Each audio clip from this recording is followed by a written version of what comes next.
everyone, welcome back to the Nursing Blog YouTube channel, and today our topic is respiratory acidosis versus respiratory alkalosis, which is important for a nursing theory exam as well as in clinical practice. So let's start our topic. Before moving ahead, we have an idea about the basic value. So let's remember one by one that normal pH is 7.35 to 7.45. PCO2 is the 35 to 45 mm of Hg. HCO3 means bicarbonate is 22 to 26 milliequilibrium per liter, and PO2 is greater than 90 mm of Hg. Always remember that pH and PCO2 is opposite to each other. If one value increase, then other will decrease. And on other side, pH and bicarbonate is a friend of each other, means if one value increase, so other also increase. So please remember this basic fundamental rules of this acidosis or alkalosis condition. Okay, so let's move to our first topic, that is a respiratory acidosis. So respiratory acidosis that occur when lungs cannot remove enough carbon dioxide which produced by the body, that cause increase the carbon dioxide as well as decrease the pH of blood. Okay, so what are the causes of respiratory acidosis? So for this we have to remember one mnemonic, that is depress. In that, D means drug and disease.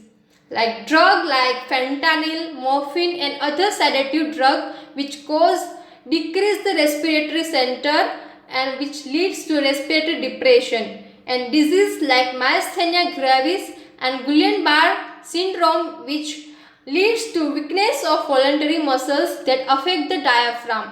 The E for edema, pulmonary edema interfere with the gas exchange process. Then the pneumonia, excessive pus and fluid collection in alveoli cause damage in the gas exchange. Then fourth one is the respiratory center damage. If there is a damage in respiratory center, that is medulla oblongata, then it will lead to a respiratory depression. Then fifth one is the emboli. If pulmonary emboli affect the normal functioning of lungs.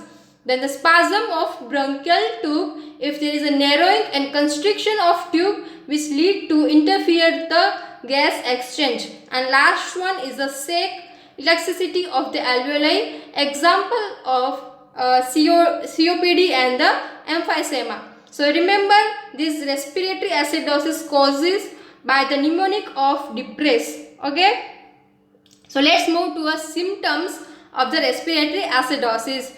So symptoms include headache, confusion, vertigo, low blood pressure and decrease the respiratory rate less than 12 breaths per minute. So this is about the respiratory acidosis.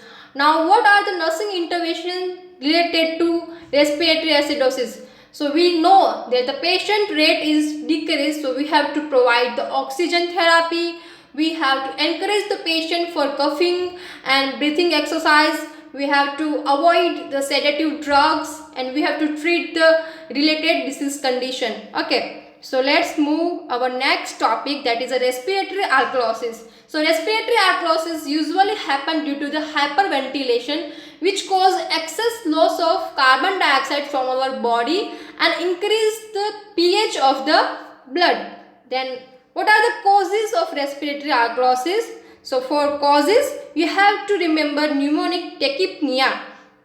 In that T means temperature. So increase the temperature leads to increase the metabolic rate, and for the compensatory mechanism, our body is increase the respiratory rate and increase the respiratory rate causing exhaling too much of carbon dioxide. So there are a deficiency of carbon dioxide in our body.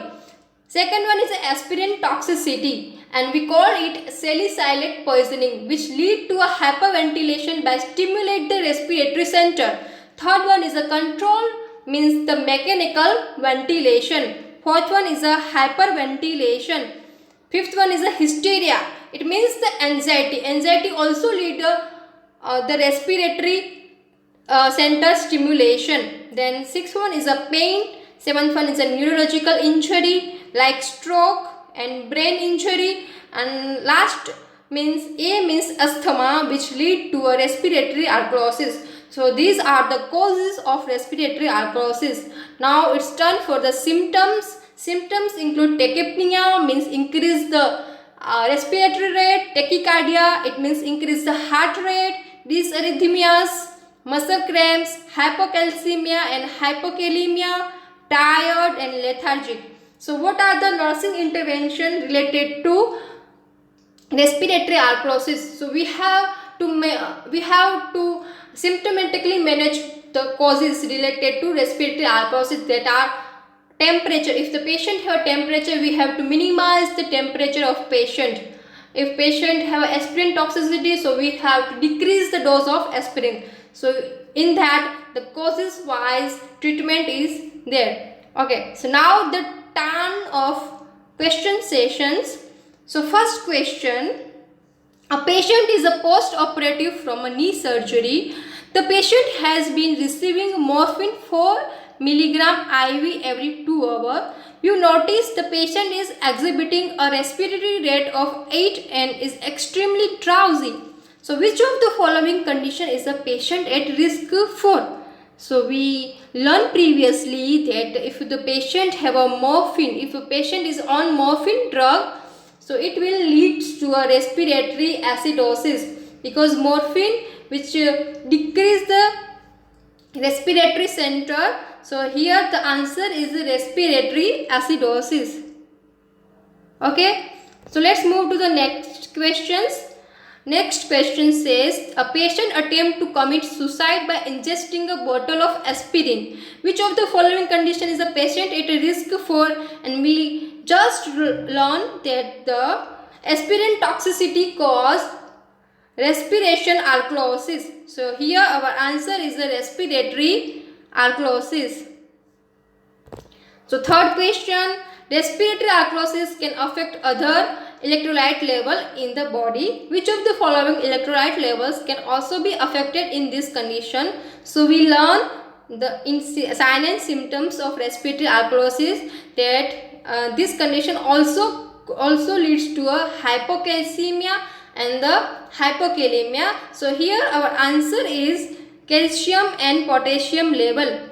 Okay, let's move to the next question. A patient has the following blood gases. PaCO2 is a 25, pH is a 7.50, bicarb is a 19. Which of the following could not be the cause of this condition? So first we have idea about that which are these condition.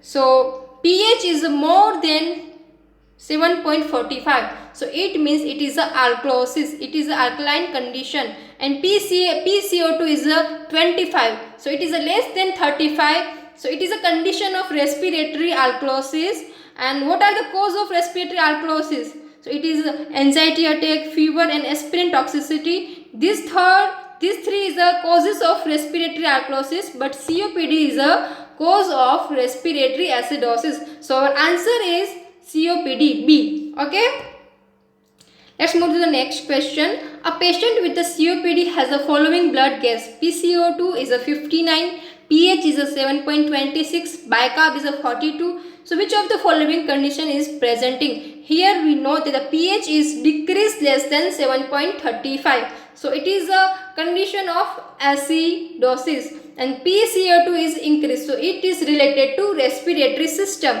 So our answer is it is the respiratory acidosis. And here we completed our session. Thank you everyone.